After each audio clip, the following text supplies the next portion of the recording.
USDA data not recognizing crop losses and the market reaction right here on Connected Farmer, your channel to keep you up to date with the latest trends in agriculture and lifestyle.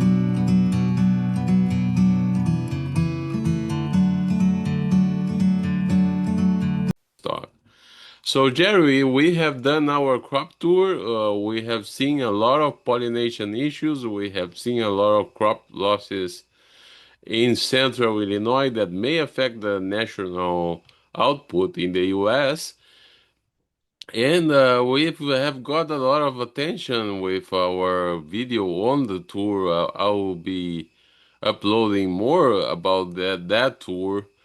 But still, the data came out about the USDA from the USDA on Tuesday, and they still are talking about the record crop coming out of the fields. We don't think we are going to see that, right? No, it doesn't.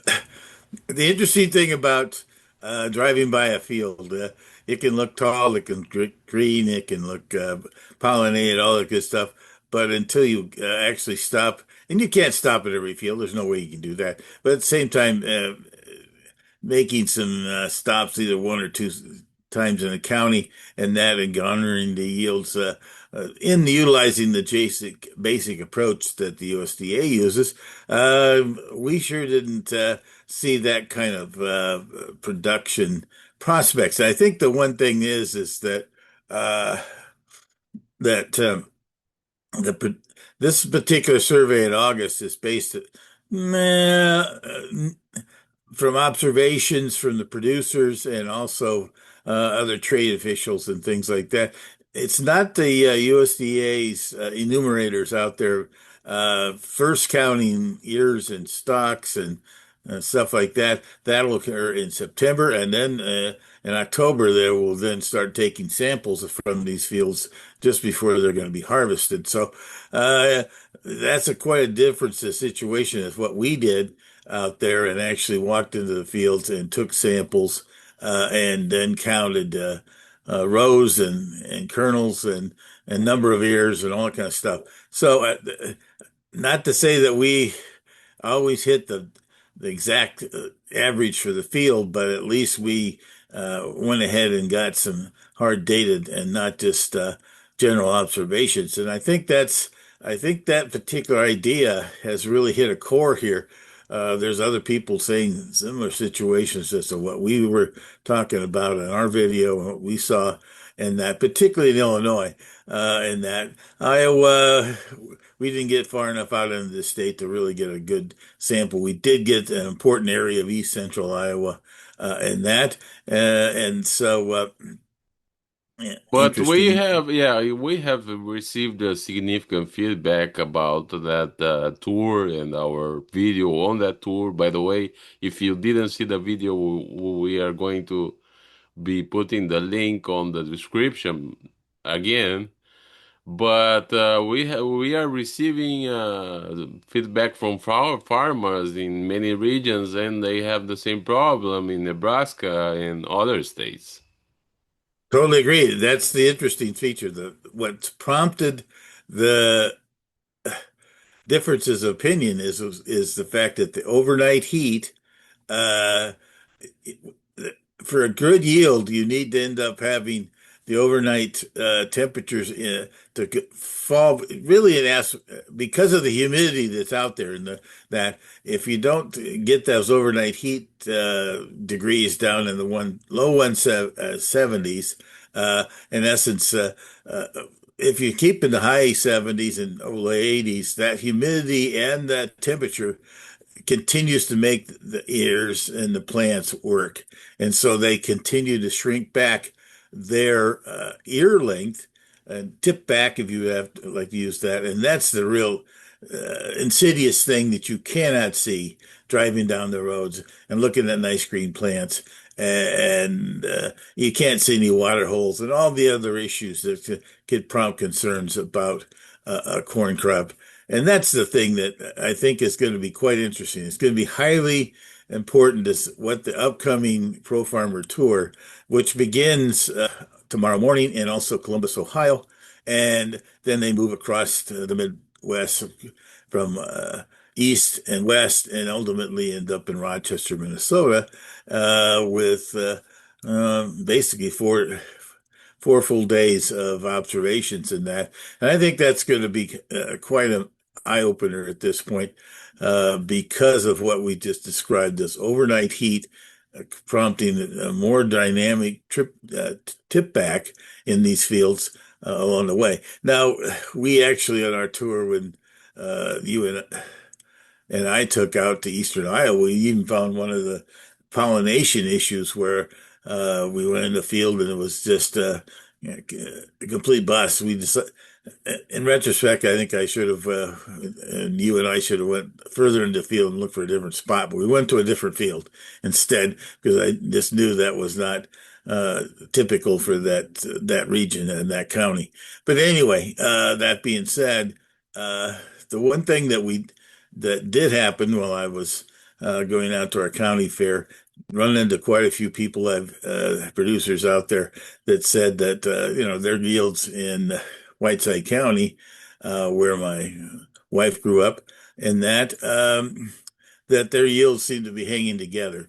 And so I went ahead on the way home, made another sample of that county in that particular same field, just a different spot. And it was quite dramatically different. It was like 225 instead of 280, 185. So that's a big difference. And but at the same time, the overall Northern Illinois yields that we averaged out at were just uh, in the excuse me, in the 213 area versus 206 previously. And that situation, that stretch across northern Illinois, it's been erratic. I haven't always done that extensively as we did this last year and that, but in general, having a yield across northern Illinois uh, is also probably uh, anywhere from 7 to 10 bushels higher than we had this year, just because of the weather as I sense it right now.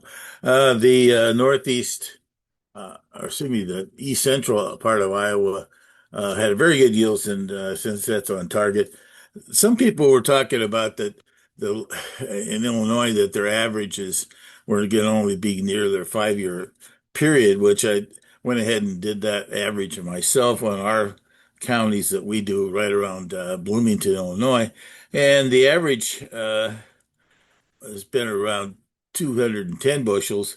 Uh, and so our yield here at 199 for that area is still not as high as other people expect, but it's way down from last year's 214 bushel number for Central Illinois. So there's lots of people pointing to the problems out here of tip back that has not been able to Yeah, be seen. but now the markets have choppiness over the week with that scenario, and we have had crushing numbers that made the corn price rebound on Friday. But what do you think is going to happen if the ProFarmer tour comes up with a number that's significantly lower than the USDA's?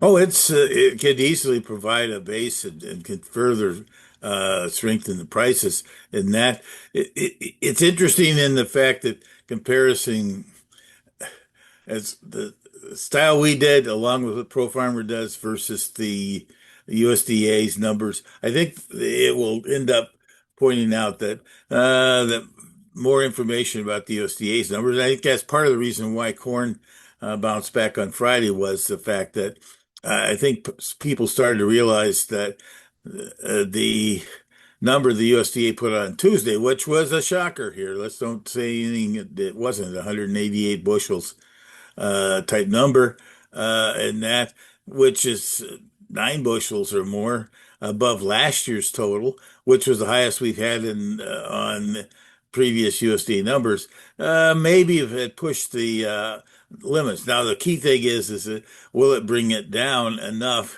to keep our carryover stock. Uh, Originally going into this particular report, there was anticipated 160, or excuse me, 1.6 to 1.7 billion. The USDA is now looking at carryover over with this revised yield estimate over 2.1, and that's what initial reaction we had to the negativism of the report. But now, if we have a yield, let's just take a quick idea, 182 or less, that number could easily carryover stock come back down. And you talked about the data we got at the end of last week. Uh,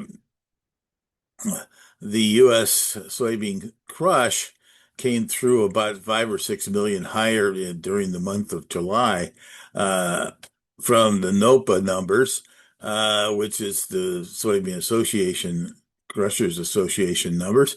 That isn't the, and that, but it does suggest that even with the adjustments that the USDA made in their supply demand numbers, we should still be 5 or 6 million higher than that on that. And crush numbers, excuse me, export numbers could easily be be slightly stronger than the 10 million that the USDA adjusted up in its data there last week.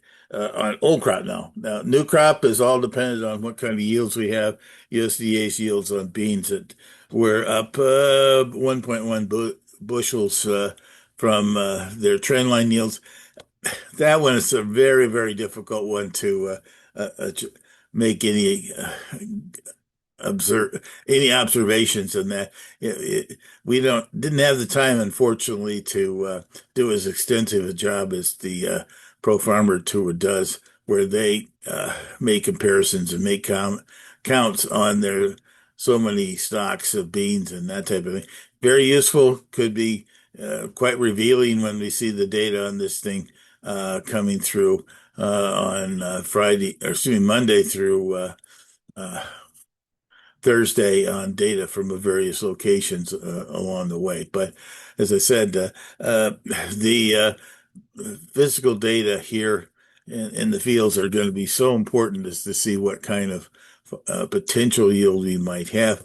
Um, right now, at least, if I was betting on the fact that of which of the two crops is going to have a better, kind of a record yield potential out there, I'd definitely say there's a better chance of beans. But that's you drive down the road and look at these green uh, pastures that you see out the window, and that you brush back the seeds, the leaves, and see lots of pods.